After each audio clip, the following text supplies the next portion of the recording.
Hello বন্ধুরা, আমাদের 3 প্রজাপতি চ্যানেলে আপনাদের সবাইকে স্বাগত। আজ আমি দেখাবো জারবেরা গাছের পরিচর্যা। আমরা জারবেরা গাছের ভিডিও দেখিয়েছিলাম, আমরা ওকে সিন্ডারের মিডিয়াতে প্রতিস্থাপন করেছিলাম।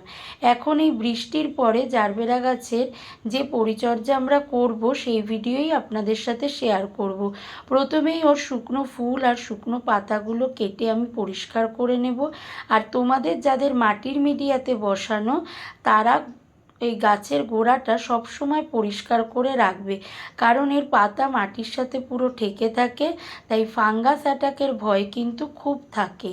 আর এই সময় ওকে আমরা শিংকুচি, হাড়কুচি, লেদার মিল্ক, 05234 আর নিমখোল দিয়ে একটা মিশ্রণ বানিয়ে এই মিশ্রণটি গাছের গোড়ার চারপাশ দিয়ে দিয়ে দেব।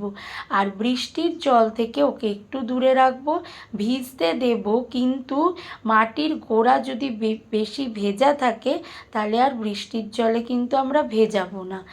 তাহলে তোমরাও এইভাবে তোমাদের জারবেরা গাছের পরিচর্যা শুরু করে দাও, তোমাদেরও জারবেরা গাছে এই রকমই ফুল ফুটবে।